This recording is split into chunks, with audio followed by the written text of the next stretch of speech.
ও বন্ধু, রসুলের ভালোবাসা কত দামি, রসুলের প্রেম কত দামি আমি আপনাদেরকে বলে দেই।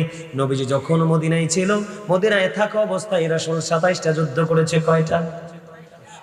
কথা বলেন না কেন, কয়টা? 27টি যুদ্ধ করেছে। এর মধ্যে সবচেয়ে বড় যুদ্ধ হলো বন্ধু উহুদের যুদ্ধ। নবীজিকে কেমন করে ভালোবাসতে হয় বোঝানোর জন্য বলছি বন্ধু। নবীজিকে কেমন করে মহাব্বত করতে হয় রে, তোমরা বন্ধু সবাই মিলে শোনো। বন্ধুরে আমার, আমার নবীজি মদিনায় থাকা অবস্থায় 27টি যুদ্ধ করেছে। যুদ্ধের ময়দানে গিয়ে নবীজির দান্দান মোবারক শহীদ হয়ে গেছে। নবীজির দান্দান মোবারক যখন বন্ধু শহীদ হয়ে গেল, মালিক বিন সিনান নজর দিয়ে চাইয়া দেখলেন প্রাণের রাসূলের এই পবিত্র জবান মোবারক দিয়ে বেবি বেবি বন্ধু রক্ত বের হয়ে যাবে, লোহ মোবারক বের হতে থাকবে। মালিক বিন সিনান দেখি বন্ধু সহ্য করতে পারলেন না, দৌড়ে চলে গেল গো প্রাণের রাসূলের কাছে, দৌড়ে চলে গেলেন। গিয়ে নবীজির এই পবিত্র মুখ মোবারক দিয়ে যখন রক্ত মোবারক বের হচ্ছে, ও বন্ধু, ও বন্ধু গো, তোমাদেরকে বলছি হৃদয় উজাড় করে শোনো গো বন্ধু, কেমন করে প্রাণের রাসূলকে বন্ধু ভালোবাসতে হয়। কে রে এই গ্রামের মানুষগুলো কেমন করে বসে আছে রে, তাদের হৃদয় পাথরের চাইতো বন্ধু শক্ত রে। না হয় এত সুন্দর প্রেমের বাগান ছেড়ে মানুষ দূরে থাকতে পারে না। মানুষের বিবেক মানুষকে জাগ্রত করে তোলে, ঠিক কিনা বলেন?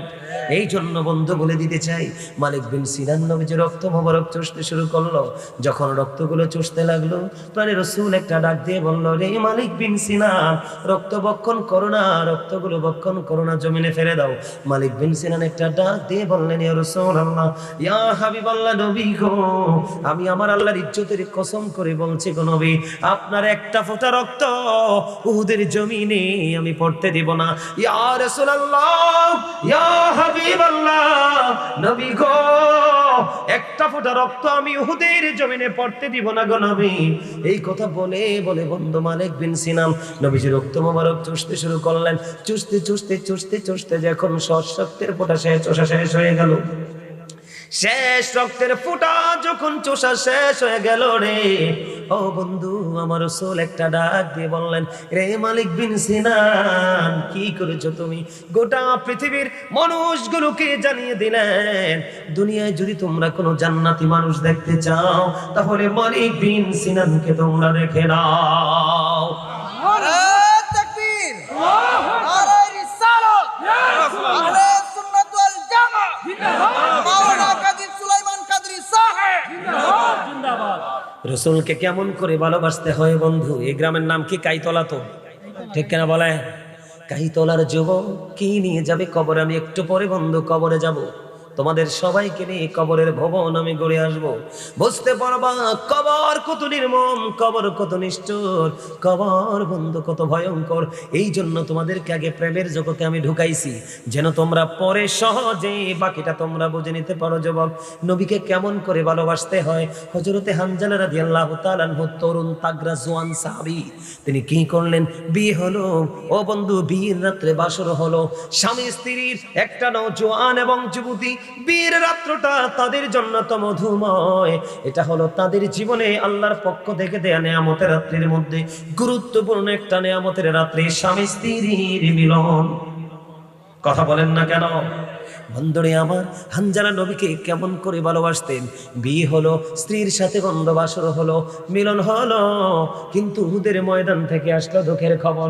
এবার পাগল হয়ে গেল হানজালা রে, উন্মুক্ত তরবারি নিয়ে চলে গেলেন উহুদের ময়দানে। বন্ধুরে আমার, বিয়ের পরে স্বামী স্ত্রীর মিলন হলো, কিন্তু গোসল তো হলো না। অথচ স্বামী স্ত্রীর মিলনের পরে প্রথম কাজ হলো গোসল করা। এই গোসল হলো নারী পুরুষ দুজনের জন্য ফরজ, কিন্তু ফরজ গোসল করলেন না, নবীর জন্য পাগল হয়ে গেলেন। পিছন পিছন হানজালার বিবিও দৌড়ে চলে গেলেন, যাই রাসূলকে ডেকে ডেকে বলেন, ইয়া রাসূলুল্লাহ, ইয়া হাবিবাল্লাহ, নবী গো, আমার স্বামী কোথায় গো? স্বামীকে তো দেখছি না। এবার আমার রাসূল একটা ডাক দিয়ে বললেন, রে হানজালার বিবি, আকাশের দিকে তাকাও রে, তুমি আকাশের দিকে তাকাও। এবার বন্ধু নজর দিয়েছে, দেখলো হানজালার লাশ আসমানের দিক থেকে জমিনে এসে গেছে। শহীদ হয়েছে কোথায়? জমিনে। কোথায়? উহুদের ময়দানে শহীদ হয়ে গেছে, কিন্তু দেখতে পেলেন তার এই পবিত্র দেহটা আসমানের দিক থেকে জমিনের দিকে নেমে আসলো। বন্ধুরে আবার হানজালার বিবি দৌড়ে চলে গেলেন, গিয়ে দেখলেন স্বামীর এই দাড়ি বেয়ে বেয়ে তাজা তাজা পানি ফোঁটা ফোঁটা করে ঝরছে। হানজালার বিবি একটা ডাক দিয়ে বললেন, ইয়া রাসূলুল্লাহ, ইয়া হাবিবাল্লাহ, নবী গো, ও প্রাণের নবী, আমি শিওর গো আমার স্বামী তো গোসল করে নাই গো নবী। আমি দেখতে পাইলাম আমার স্বামী মনে হয় গোসল করে ফেলেছে, তার দাড়ি বেবি ফোঁটা ফোঁটা করে পানি জোরে জোরে পড়ছে। ইয়া রাসূলুল্লাহ, ইয়া হাবিবাল্লাহ, নবী গো কেমন করে সম্ভব গো নবী? এবার বন্ধু হানজালার বিবিকে নবী একটা ডাক দিয়ে বলল, রে হানজালার বিবি, বিবি রে, তোমার স্বামী তো আল্লাহর প্রিয় হাবিব, হাবিবুল্লাহর জন্য জীবন দিয়ে দিল। ও হানজালার বিবি, আমার আল্লাহ তাকে জান্নাতের খাদেম পাঠালেন। জান্নাতের খাদেম পাঠাইয়া পৃথিবীর জমিন থেকে, উহুদের জমিন থেকে তাকে উঠিয়ে নিলেন। উঠিয়ে নিয়ে আল্লাহ রাব্বুল আলামিন তাকে আল্লাহর আরশের নিচের পানি দিয়ে গোসল করাইয়া এই জমিনে পাঠিয়েছে, কারণ তাকে কবরে যাওয়ার পরে ফেরেশতার মুখোমুখি হতে হবে। জুড়ে জুড়ে কন্যা সুবহানাল্লাহ। বলে হুজুর কেন কেন গো? ও বন্ধু, এটার কারণ হলো আল্লাহ রাসূল বলেছেন, আল কবরু রাউজাতুম মির রিয়াদিল জান্নাতি আও হুফরাতুম মিন হুফারিন নার। কবরটা জান্নাতের একটা বাগান হবে রে, জাহান্নামের একটা গর্ত হবে। অপবিত্র নাফাক মানুষের ঠিকানা জান্নাতে নাই, ঠিক কিনা বলেন? এই জন্য আল্লাহ রাব্বুল আলামিন এমনি তো তিনি সাহাবী বন্ধু রে, কিন্তু শরীয়তের আইন তো মানতে হয়। কথা বলেন না কেন? শরীয়তের আইন মানতে হবে। এই জন্য তাকে জান্নাতের খাদেম দিয়া আরশের নিচের পানি দিয়ে গোসল করাইয়া জমিনে পাঠাইছে। জুরি জুরি কন্যা সুবহানাল্লাহ। এই জন্য বলে, কাইতলার যুবক, কেমন করে বসে আছো ঘরে রে? কেমন করে তোমরা কবরে যাবে? কারণ আসার সিরিয়াল থাকলেও যাওয়ার সিরিয়াল নাই।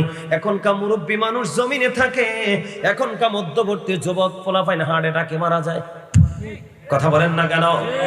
আজকে 2 বছর যাবত আপনারা খেয়াল করে দেখেন, পাড়ায় পাড়ায় মহল্লায় মহল্লায় ইয়াং ছেলেরাই কোনো কারণ নেই মারা যাচ্ছে।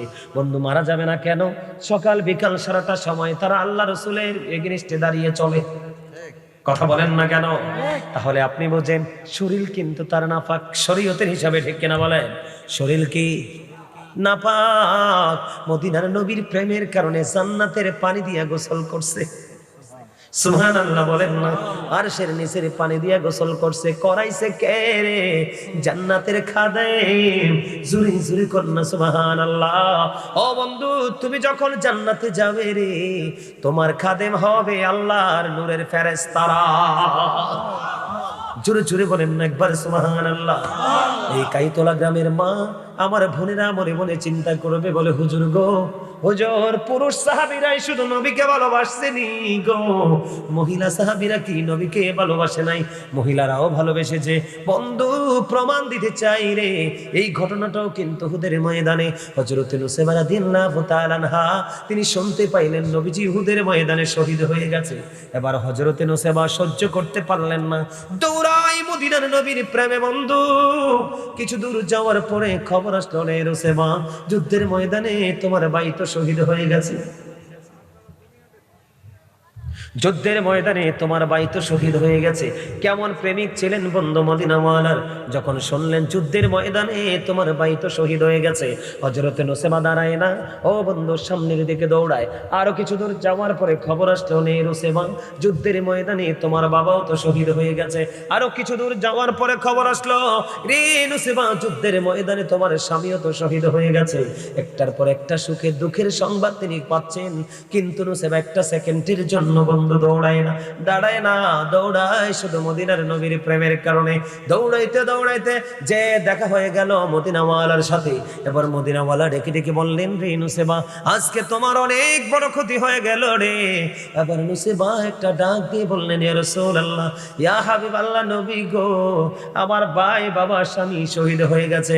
আমার বিন্দু পরিমাণ কোনো দুঃখ নাই গো, আমি আপনাকে পেয়েছি তো সব পেয়ে গেছি।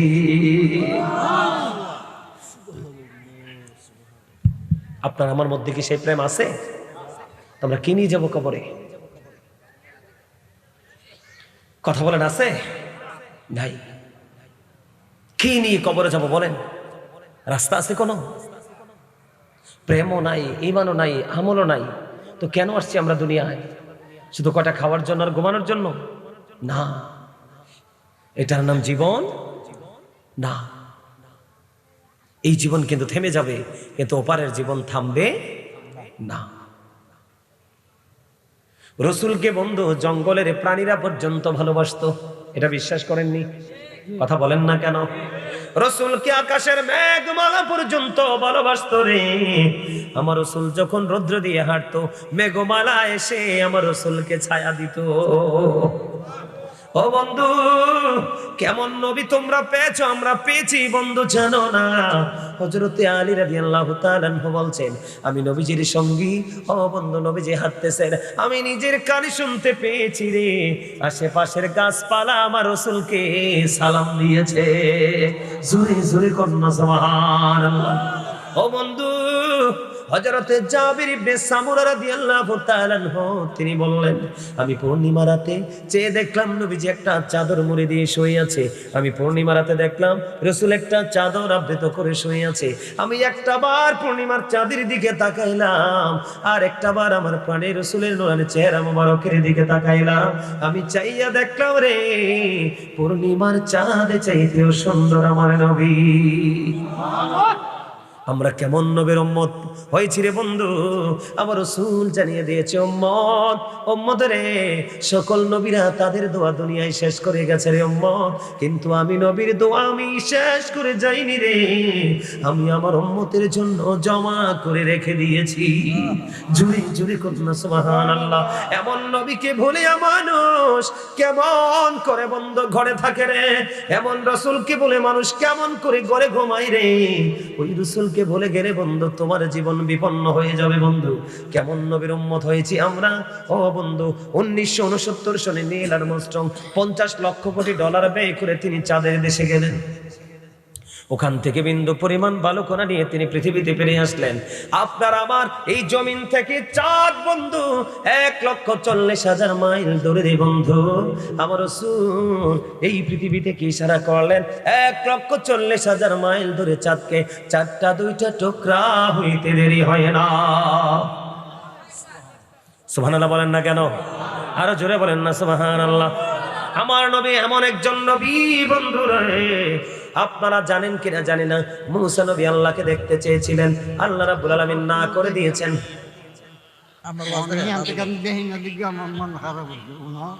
হ্যাঁ হ্যাঁ, বসেন বসেন, কি মহব্বত, বসেন বসেন বসেন বসেন। কি প্রেম দেখছেন নি? এদিকে বসেন, সামনে। ঘরতে যাইয়া মোবাইল আনছে, মোবাইল আইন না আমার ওয়াজ বের করছে, বের করে পাগড়ির লগে সেটা মিলাইছে, মিলে করছে এই হুজুরটা এ দইটা। সুবহানাল্লাহ কন্যা মিয়া, প্রেম দেখছেন নি? প্রেম দেখছেন নি? আরে জান্নাত তো এরার জন্য আল্লাহ বানায় রাখছে, জান্নাত এদের জন্য আল্লাহ বানায় রাখছে।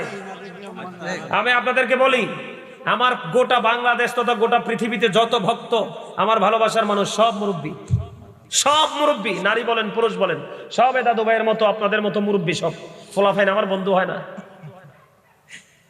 আর আমি ফলান বন্ধু হইব কই থেকে? কারণ বন্ধুত্বের মর্যাদা কি এরা এটাই তো বুঝে না, ঠিক কিনা বলেন? সামান্য একটা সুপারি লিয়া কাজ্যা লেগে এক বন্ধু আরেক বন্ধুর মাথা ফাটাই ফেলে, এরা বন্ধু বলে? যারা ত্যাগ করতে জানে ওরাই হলো বন্ধু। কথা বলেন না কেন? আমি আলোচনাটা করি বন্ধু, একটু সময় দেন। মূসা নবী এমন একজন নবী ছিলেন, আল্লাহর সাথে তিনি কথা বলেছেন। মূসা কালিমুল্লাহ আল্লাহকে বললেন রব্বি আরনি, আল্লাহ বললেন লান তারানি। মূসা দেখতে চাইলেন, আল্লাহ না করে দিলেন। ও বন্ধু আমার দিকে তাকান, আর আপনার আমার প্রাণের রাসূলকে আল্লাহ নিজেই দাওয়াত করে আল্লাহর আরশে নিয়েছে। জোরে জোরে কন্যা সুবহানাল্লাহ। বিশ্বাস করেন না? কোরআন শরীফের 15 পারা সূরা বনী ইসরাইল 1 নম্বর আয়াত থেকে আল্লাহ আল্লাহর হাবিবের দাওয়াতের কথা বলেছে। সুবহানাল্লাহ বলেন, সুবহানাল্লাযী ইয়াসরা বিআবদিহি লাইলাম মিনাল মাসজিদিল হারামি ইলাল মাসজিদিল আকসাল্লাযী বারাকনা হাওলাহু লিনুরিয়াহু মিন আয়াতিনা। এই আয়াত শুনছেন না আপনারা? এই আয়াত জুড়ে রাসূলের দাওয়াতের খবর, ঠিক কিনা বলেন? আল্লাহ রাব্বুল আলামিন বলেছেন আল্লাহর হাবিবকে আল্লাহর নিদর্শন দেখানোর জন্য চারপাশ তিনি বরকতময় করে দিয়েছেন। জোরে কন্যা সুবহানাল্লাহ। সবচেয়ে মজার জায়গা বলে হুজুর এখানে আসতেন কেন? আমার নবীর মর্যাদা বোঝানোর জন্য।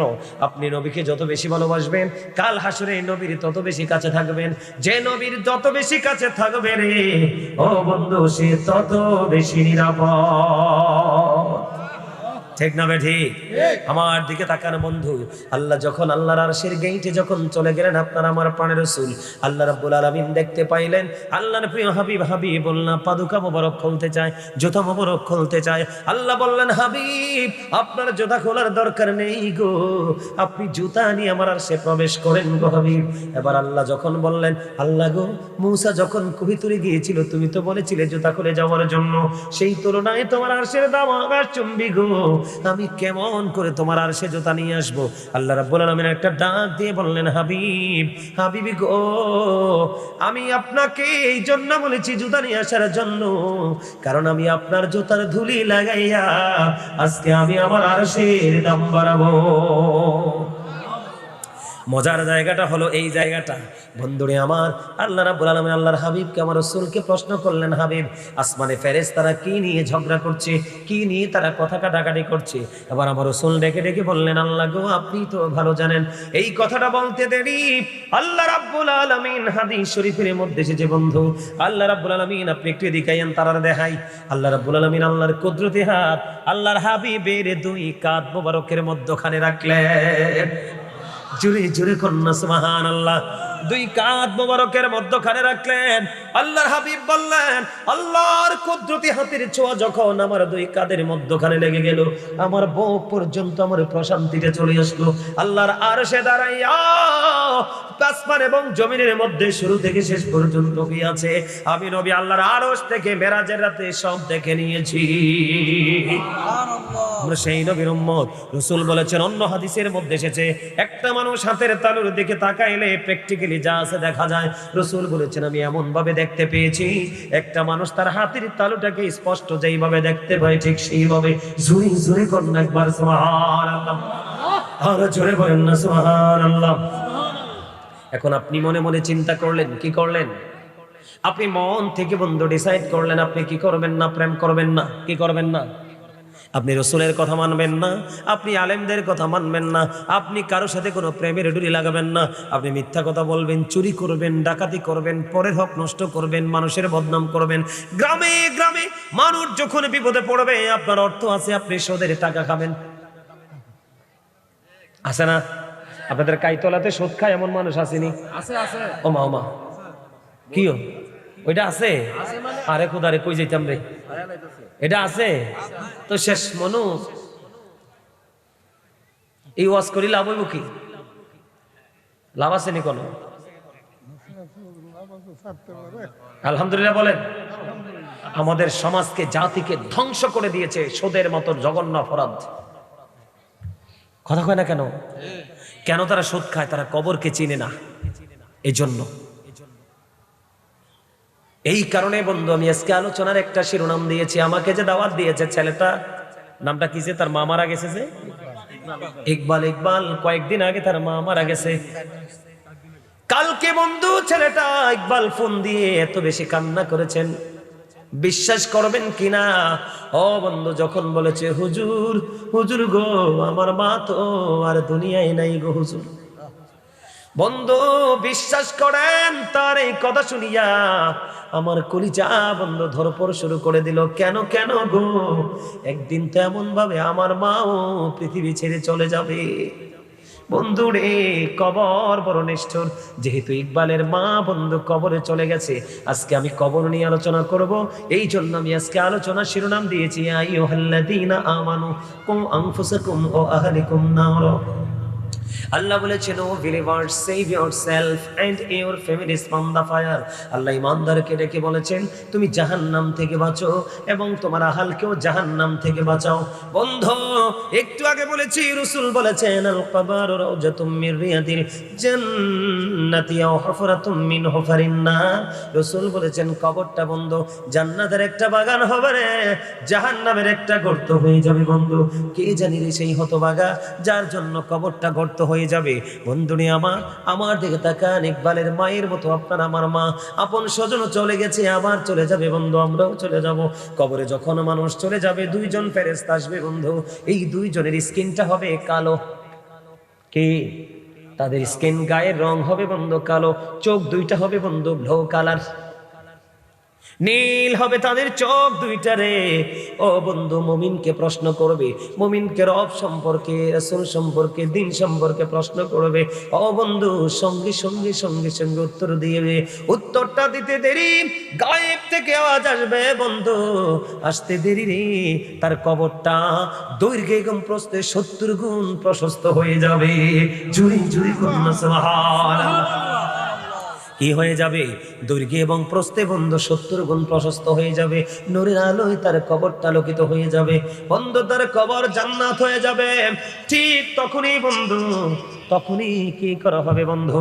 আল্লাহর প্রিয় বান্দাটা, সে কিন্তু মুমিন অথবা বান্দি, সে কিন্তু মুমিন, সে তখন ওই ফেরেশতাদেরকে বলবে, ফেরেশতারা রে, একবার দুনিয়ায় আবার ফিরে যেতে সুযোগ দাও না। এবার ফেরেশতারা বলবে, না না না, আর দুনিয়ায় তুমি ফিরে যেতে পারবে না। কেন গো? এই কারণে তুমি দুনিয়ায় ফিরে যেতে পারবে না, একবার মৃত্যুবরণ করলে আর দুনিয়ায় ফিরে যাওয়া যায় না। বরঞ্চ তুমি নতুন বরের মতো ঘুমিয়ে যাও, আমি তোমাকে ঘুম পাড়িয়ে দিয়ে চলে যাই। কতদিন পর্যন্ত ঘুমাবো? ওই পর্যন্ত তুমি ঘুমাবে গো, যে পর্যন্ত না তোমার আপন স্বজন তোমাকে না ডাকবে। তার মানে শান্তিতে তুমি নতুন বরের মতো ঘুমিয়ে যাও, ওই পর্যন্ত, কিয়ামত পর্যন্ত। জোরে জোরে কন্যা সুবহানাল্লাহ। এটা হলো ইমানদারের ক্ষেত্রে। দুনিয়ার মানুষ দেখবে কবরটা, ও বন্ধু, উপরে যেমন তেমনই, কিন্তু ভিতর হবে দৈর্ঘ্য প্রস্থে 70 গুণ প্রশস্ত। কিন্তু বন্ধু, একজন মুনাফিক, কারণ বেঈমান কাফের তো অনন্তকাল জাহান্নামে থাকবে। কোথায় থাকবে? জাহান্নামে থাকবে। আল্লাহ বলেছেন, ওয়াইদাত লিল কাফিরিন, কাফিরদের জন্য আল্লাহ বানিয়েছেন জাহান্নাম। আর আমরা মুসলমান, আমাদেরকে আল্লাহ সাবধান করেছে। আল্লাহ বলেছে, ইন্নাল কাফিরিনা কানু লাকুম আদুওয়াম মুবিনা। আল্লাহ বলেছেন, the heretics are the eternal enemy of the believers. ঈমানদারদের প্রকাশ্য শত্রু হলো বেঈমান কাফেরেরা। জোরে জোরে করেন না নাউজুবিল্লাহ। ঈমানদারদের প্রকাশ্য শত্রু কারা? বেঈমান কাফেরেরা। আর এই বেঈমান কাফেরের সাথে যুক্ত হয়েছে আমাদের ছেলেরাই মোবাইলের মাধ্যমে। আমার কথা কয় না কেন? ঠিক না? এখন তুমি বন্ধু মুনাফিক, বেঈমান কাফেররা চিরকাল জাহান্নামে থাকবে। কিন্তু মুসলমানের মধ্যে নামাজ আছে, হজ আছে, দাড়ি আছে, টুপি আছে, যাকাত আছে, সাদকা আছে, সব আছে, তারপরেও সে মুনাফিক। নাউজুবিল্লাহ কোন? এই মুনাফিক যখন বন্ধ কবরে যাবে, মুনাফিক কবরে যাওয়ার পরে তাকে বন্ধ প্রশ্ন করা হবে, সে কোনো উত্তর দিতে পারবে না, লা আদরি বলে দিবে। এবার যখন সে উত্তর দিতে পারবে না বন্ধু, গায়েব থেকে আওয়াজ আসবে, কি নির্মম, কি নিষ্ঠুর হবে রে সেই পরিবেশ। অত্যন্ত জঘন্য হবে বন্ধু। ও কাইতলার আমার ভাই, আমার বাবা গো, ডেকে ডেকে ডেকে বলছি গো, ঘুমিও না, যে যেখানে আছো সেখান থেকে শোনো। তুমি তো উত্তর দিতে পারবে না। সঙ্গে সঙ্গে এই মাটি, যে মাটির উপর তুমি থেকে গুন্ডামি করছো, এই মাটির উপর থেকে তুমি সুদ খাচ্ছ, এই মাটির উপর থেকে মানুষের হক নষ্ট করছো, এই মাটির উপর থেকে তুমি বন্ধু ইসলাম বিরোধী কাজগুলো করছো, মনে রেখো, মাটির মধ্যে যখন যাবে তখন মাটি তার উত্তম ব্যবহার করবে। এখন মাটির জবান বন্ধ রে। ও বন্ধু, তুমি তো উত্তর দিতে পারলা না। কবরটাকে একটা ডাক দে, মাটিকে একটা ডাক দেওয়া হবে। গায়েব থেকেও আসবে, মাটি, মাটি রে, এই পাপুষ্টির সাথে তুমি তোমার অ্যাকশন শুরু করে দাও। বন্ধু, হাদিস শরীফের মধ্যে এসেছে মাটি এমন ভাবে পাপী মানুষটাকে চাপ দিতে থাকবে, পাঁজরের হাড় বন্ধু ভেঙে যাবে, একটা হাড় আর একটা হাড়ের মধ্যে বন্ধু ঢুকে যাবে, কিন্তু তুমি তো মৃত থাকবে না, সেদিন তুমি জীবিত থাকবে। দুনিয়াতে একবার মানুষ মৃত্যুবরণ করবে, আর মরার সুযোগ নেই। এখন তুমি চিৎকার করতে থাকবে, সেদিন তুমি বন্ধু হাহাকার করতে থাকবে, ডাকতে থাকবে মালিককে, কেউ তোমার ডাকে সাড়া দিবে না। বলে হুজুর কেন গো, কেন গো, কেন সেদিন কারো উপকার পাবো না, কারো কাছ থেকে সেদিন কেন আমরা কোনো সাহায্য পাবো না? সেটার কারণ আমি আপনাদেরকে বন্ধু ওপেনিং করে দিচ্ছি। সূরা ইউনূসের 44 নম্বর আয়াতে আল্লাহ বলেছেন, ইন্নাল্লাহা লা ইয়াযলিমুন নাসা শাইয়্যান ওয়ালাকিন্নান নাসা আনফুসাহুম ইয়াযলিমুন। আল্লাহ বলেছেন আল্লাহ বান্দার উপর অত্যাচার করে না, বান্দা নিজেই নিজের উপর অত্যাচার করে। আল্লাহ বলেছেন আল্লাহু লা ইউহিব্বুজ জালিমিন, যারা অত্যাচারী আল্লাহ অত্যাচারীকে পছন্দ করে না, ভালোবাসে না। আল্লাহ বলেছেন সবচেয়ে বড় জঘন্য খবর বন্ধু ও কাইতলাবাসী রে, আল্লাহ বলে দিয়েছেন ওমারিজ জালিমিনা মিন আনসার, জালেমরা যখন বিপদে পড়বে, অত্যাচারীরা যখন বিপদে পড়বে, তাদের জন্য আল্লাহ কোনো সাহায্যকারীও রাখবে না।